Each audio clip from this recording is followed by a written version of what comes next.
will probably see this on your midterm.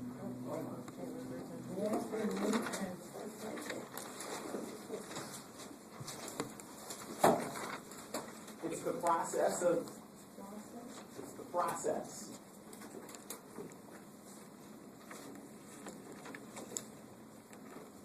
of enacting permanent change in behavior due to experience. Read your lefty. How many lefties do we have in here? Lesson, your lefty too?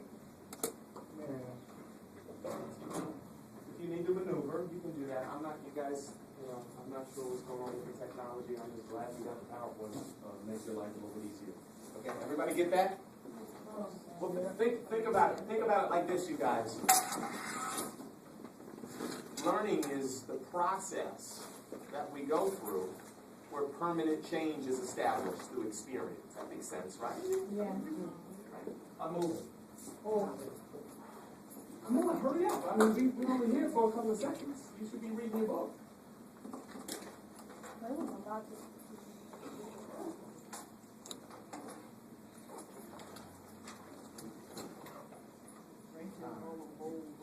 The definition of learning is very easy. This is just the book. It's not the definition. It's just a definition. Okay? You guys get that? Yes. Okay. It's not the end all and be all of learning. It's just saying permanent change in behavior. Learning. Right? Behaviorism, right, is an approach emphasizing the study of observable behavior. I'm sorry. I want to sit down.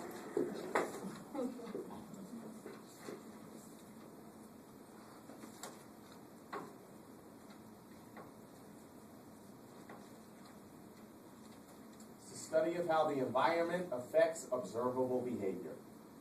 Right, what I just said. It's the study or the approach or the process, whatever floats your boat.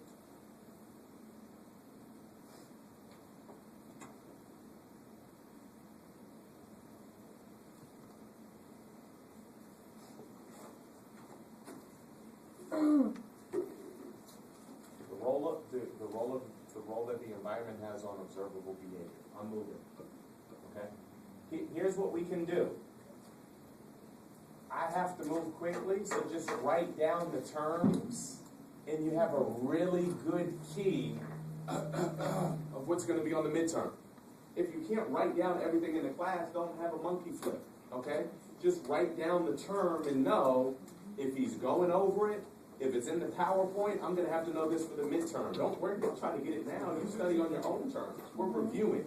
Okay? Cool. Conditioning. It's the association between an environmental stimuli and the organism's responses. Watch this. So the organism's response, the response is always done by the organism. And the organism is something that's living, correct? Mm-hmm. So if the organism is living, then the response is going to be what takes place after the stimuli was presented. Make sense? Yes. So it can be either a dog, frog, hog, or it could be Kobe. All right? Because an organism's living. I'm moving. Classical conditioning, we were just kind of getting there. Pavlov, Ivan Pavlov is the man. He's responsible, he's the Russian psychologist responsible for classical conditioning. So just write down, yeah, so just write down Brother Ivan, the Russian. Okay, and he introduced the study of reflexes and stimuli and how we respond to different things. Right? Elements of classical conditioning, new reflexes from old. All right, check this out. You don't have to write this. This is in your book. I'm just illustrating. All right. The dog salivates to the food. It's innate. It's classical. Doesn't have to learn anything. All right. Watch this. What Ivan Pavlov introduced was. If we ring a bell, did you guys just hear the ding? Next to you? Well, if you ring a bell, before you feed the dog, then the dog will associate the bell with the food. Yeah. Good stuff? Yeah. Okay. Good. How many of you all have kids? Raise your hands again. Watch. Check this out. You don't have to necessarily tell your children that it's Halloween. You go to Kmart, Walmart, Sears, and they see the pumpkins and the scarecrows, and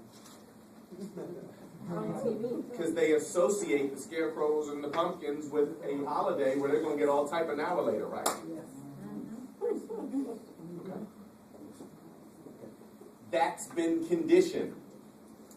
They had to learn pumpkin, scarecrow, mask. Okay? Condition just means learn. It's just a fancy term for learn. Alright? Putting it all together. Let's see what we got here. Watch this. Before the conditioning, before the learning class, you ring the bell and the dog's looking at you like, what in the world is the bell for? Because he's not conditioned. You guys with me? Yeah. This is preconditioning. So the dog's like, what all the noise about? What is this? But then when you associate ding, ding, ding, ding, ding with cheeseburger or kibbles and bits, he starts to get excited. Look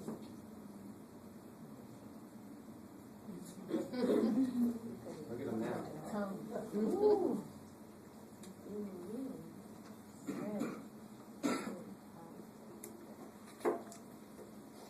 There's no food, right? His tongue's still out and he's getting excited, right? And there's no food. Because the dog or the organism is associating the bell with, you guys get that? Good. This is deep, you guys, because this happens to us on a daily basis and we don't even know it. Watch. The golden arches represent what?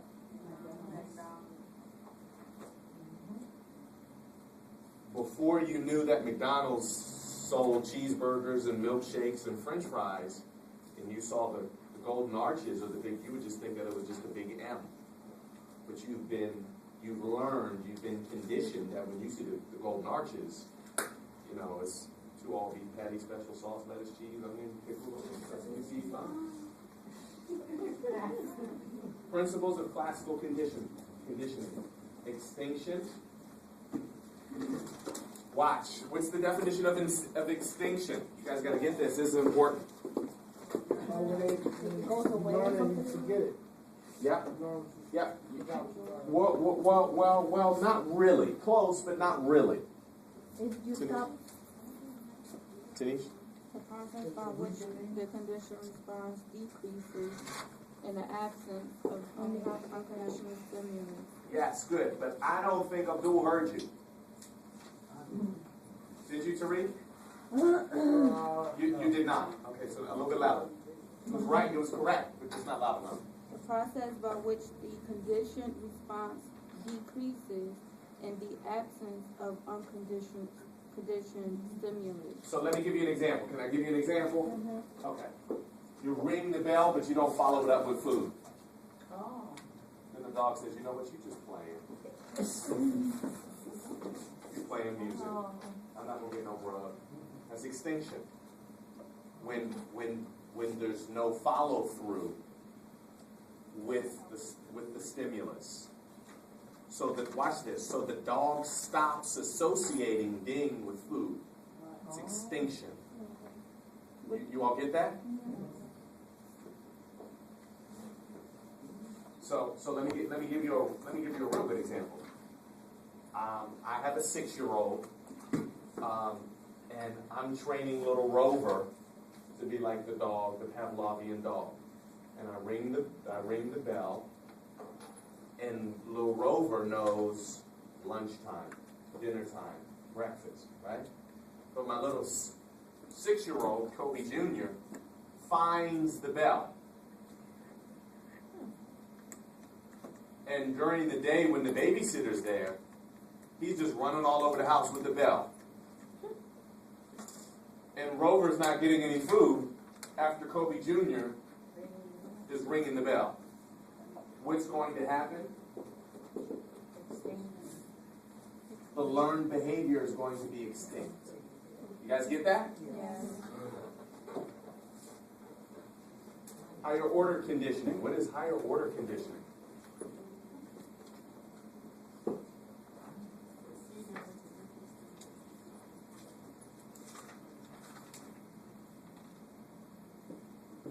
Nobody knows what higher order conditioning.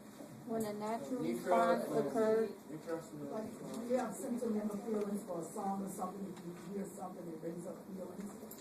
Okay. All right. Somebody else? Daphne? A procedure in which a neutral stimulus becomes a conditioned stimulus through association with an already established condition. Can you give me an example?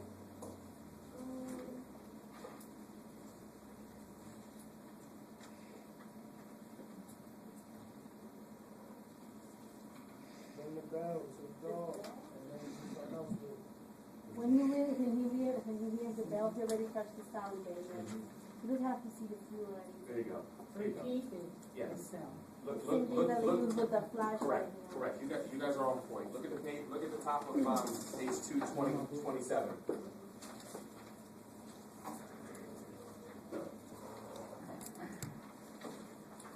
The neutral stimulus is something that has nothing to do with food. Are you guys with me? You see that at the top of 227? Everybody looking at the top? A light has nothing to do with food. The bell, the Pavlovian bell, has nothing to do with food. Last time I checked, there were no vitamins, minerals, and flavor to a bell. It does nothing for one's satiation and satisfaction, But when it's associated to the desired need or want, higher order conditioning is the process by which association takes place. Make sense? Everybody get that? I'm not convinced, but I'm keeping moving. Higher order conditioning. The bell represents food to the dog, but the dog's not going to eat the bell. That's higher order conditioning. Did that just make sense to everybody? So the definition in this, what's in the book is not correct? No, it is. Kid associated with birthday, What's that? the positive response, at the bottom of page 226. Yes. We're saying the same thing. The word birthday does not give the child anything. The child does not receive anything by understanding it's his birthday. However, birthday represents what he gets. Make sense? Yeah. Just listen, class. Just like the bell and just like the ding. The bell and the ding don't do anything per se. They are associated with the good stuff. Make sense? Listen, class. Your 3-year-old really doesn't know what a birthday is. They just know it's time to get presents. Right. Party. They don't know what a birthday is. They just know they associate cupcakes and ice cream with birthday. They're not intelligent enough to really understand birth canal and conception and fate. And they don't even know May from April, and they don't even know the months.